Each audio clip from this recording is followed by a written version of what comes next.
हमारे कृषि क्षेत्र में समस्याएं हैं।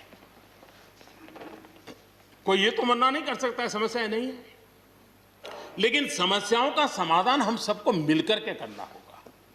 और मैं मानता हूं कि अब समय ज़्यादा इंतजार नहीं करेगा। हमारे राम गोपाल जी ने बहुत ही अच्छी बात कही कि उन्होंने कहा कि कोरोना लॉकडाउन में भी हमारे किसानों ने रिकॉर्ड उत्पादन किया।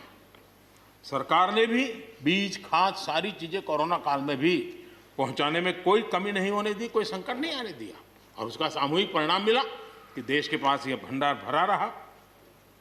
उपज की रिकॉर्ड खरीदी भी इस कोरोना काल में ही हुई। तो मैं समझता हूं कि हमने नए नए उपाय खोज करके आगे बढ़ना होगा। और जैसा मैंने कहा, कोई भी हम कई कानून है, हर कानून में 2 साल 5 साल के बाद, कभी 2 महीने 2-3 महीने के बाद सुधार करते ही करते हैं। हम कोई स्टैटिक अवस्था में जीने वाले लोग थोड़े हैं जी। जब अच्छे सुझाव आते हैं तो अच्छे सुधार भी आते हैं, और सरकार भी अच्छे सुझावों को, और सिर्फ हमारी नहीं, हर सरकार ने अच्छे सुझावों को स्वीकार किया। यही तो लोकतंत्र की परंपरा है।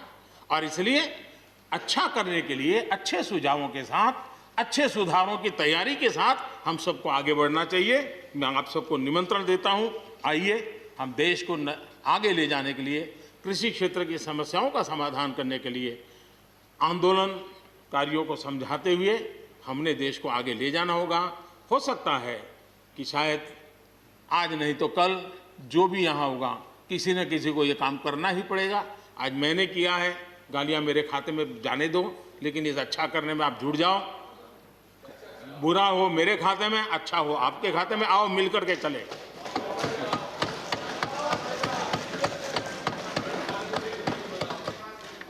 और मैं लगातार, हमारे कृषि मंत्री जी लगातार किसानों से बातचीत कर रहे हैं, लगातार मीटिंगें हो रही हैं, और अभी तक कोई तनाव पैदा नहीं हुआ है। एक दूसरे की बात को समझने का, समझाने का प्रयास चल रहा है। और हम लगातार आंदोलन से जुड़े लोगों से प्रार्थना करते हैं कि आप आंदोलन करना आपका हक है, लेकिन इस प्रकार से बुजुर्ग लोग वहाँ बैठे, ये ठीक नहीं है। आप उनको सबको ले जाइए, आप आंदोलन को खत्म कीजिए। आगे बढ़ने के लिए मिल बैठ करके चर्चा करेंगे, रास्ता खुले है। ये सब हमने कहा है। मैं आज भी इस सदन से माध्यम से भी निमंत्रण देता हूं। आदरणीय सभापति जी, ये बात निश्चित है, हमारी खेती को खुशहाल बनाने के लिए फैसले लेने का ये समय है। इस समय को हमने गंवा नहीं देना चाहिए। हमें आगे बढ़ना चाहिए, देश को पीछे नहीं ले जाना चाहिए। पक्ष हो, विपक्ष हो, आंदोलनरत साथी हो, इन सुधारों को हमने मौका देना चाहिए, और एक बार देखना चाहिए कि इस परिवर्तन से हमें लाभ होता है कि नहीं होता है।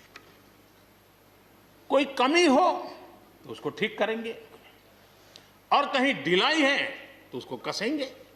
ऐसा तो है नहीं कि सब दरवाजे बंद कर दिए बस। और इसलिए मैं कहता हूं, मैं विश्वास दिलाता हूं कि मंडियां अधिक आधुनिक बने, अधिक प्रतिस्पर्धी होगी।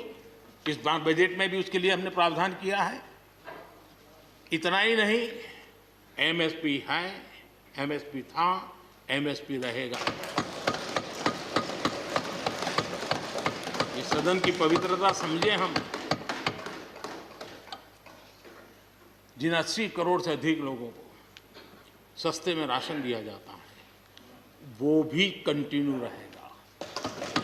इसलिए मेहरबानी करके भ्रम फैलाने के काम में हम न जुड़े, क्योंकि हमको देश ने एक विशिष्ट जिम्मेवारी दी है।